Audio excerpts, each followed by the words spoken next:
La búsqueda de un Estado mexicano. ¿Qué es México? Por casi 30 años, la nación independiente giró alrededor de esa pregunta. Gobiernos y constituciones intentaron responder. Varios intentos de Estado fueron rebasados por la realidad. Leyes prestadas de otros países, ambiciones y discordias de congresos y mandatarios, un territorio dividido y la persistencia de la crisis. La fulminante derrota contra Estados Unidos demostró la falta de unidad y una nación mexicana inexistente. Desesperados, una generación de ideólogos, liberales y conservadores, se empeñarían en lograr ese Estado anhelado. La fallida apuesta conservadora por Santana le daría a los liberales la oportunidad para hacer posible una revolución. La Reforma. La Revolución de Ayutla. La Mesilla a la venta.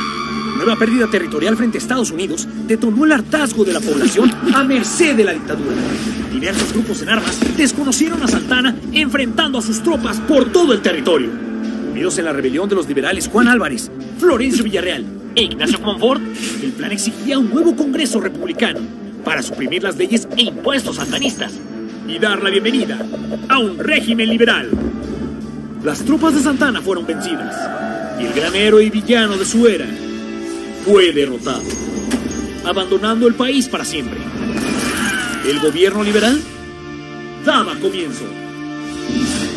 Los liberales eran intelectuales de clase media, positivistas, abogados y federalistas como Benito Juárez. Los conservadores eran intelectuales de clase alta, militaristas y centralistas como Félix Zuluaga. Los primeros buscaban un Estado de derecho que diera igualdad a todo individuo, incluidos la iglesia y los militares, frente al máximo poder de la nación, la Constitución. Pero los conservadores entendían que una ley para todos, con tanta desigualdad y pobreza, era imposible. Aún así, los liberales en el poder político buscarían reformar las leyes, reemplazarían las viejas instituciones y crearían una nación fuerte. Promulgan la Ley Juárez. Ahora bien, los conservadores creían que el esplendor de la nación se apagó por culpa del federalismo, sobre todo cuando reemplazaron la monarquía virreinal por la democracia, dando pie a guerras y rebeliones que dividieron al país. Una monarquía era su solución para devolverle fuerza a la nación, sin revueltas ni revoluciones. Un problema para los liberales, pues la monarquía reafirmaba el poder institucional de la iglesia. Esta influía en la educación, la economía y, más que nada, en el gobierno. Pero México era una sociedad católica. Los conservadores sostenían a la religión como única fortaleza para unir a la nación. Así que defenderían su lugar e influencia a toda costa. El plan de los liberales era convertir a la religión en un complemento espiritual, fuera de las decisiones del gobierno, quitándole los diezmos, su influencia y su privilegio en la ley iglesia. Pero también había crisis.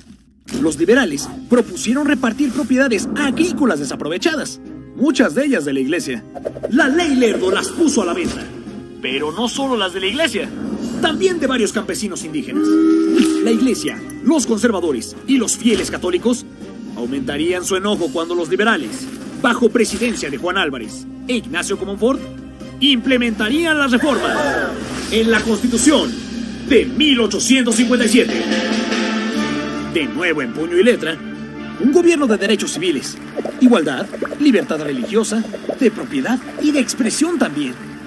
Pero se preocuparon tanto por las garantías del individuo que ignoraron el interés colectivo. ¡No! Sin reformas sociales y la pobreza e ignorancia creciendo, la gente no entendería las leyes, no podrían participar, y la Constitución sería un documento inservible.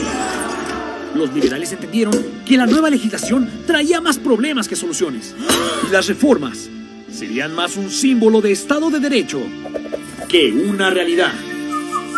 Sin embargo, era solo el comienzo.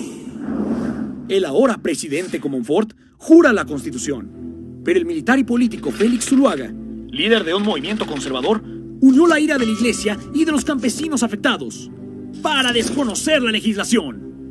En el plan de Tacubaya, se invitaba a Comonfort a la causa respetando su presidencia. Consciente de la imposibilidad para gobernar con la Constitución y la tensión de un conflicto armado, Ford accede inseguro al golpe de Estado contra su propio gobierno. Su dudosa lealtad e indecisión lo llevaron a ser desconocido por los conservadores. Entonces Zuluaga se convierte en el presidente y es apoyado por ministros extranjeros, el ejército y la iglesia.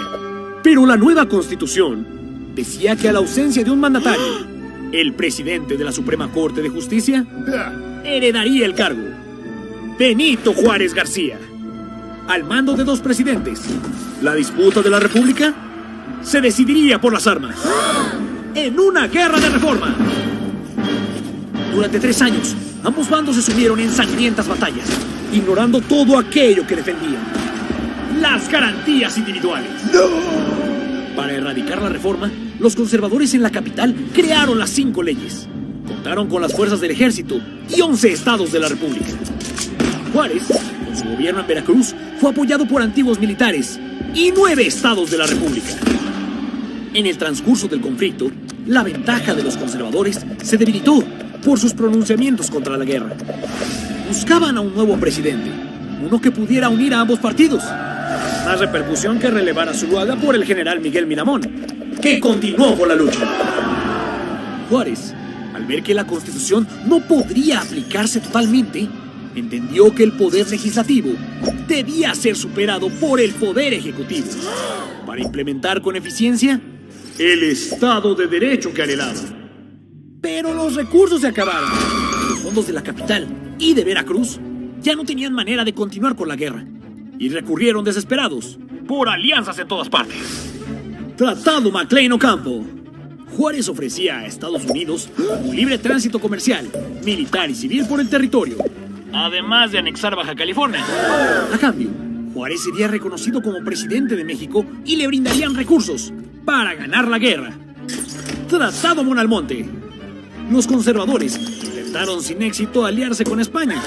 Sin embargo, consiguieron un préstamo de Inglaterra y reanudaron alianzas diplomáticas. A fin de cuentas, el Congreso de Estados Unidos rechazó el Tratado McLean-Ocampo y Juárez optó por confiscar los bienes del clero, obteniendo los recursos para ganar.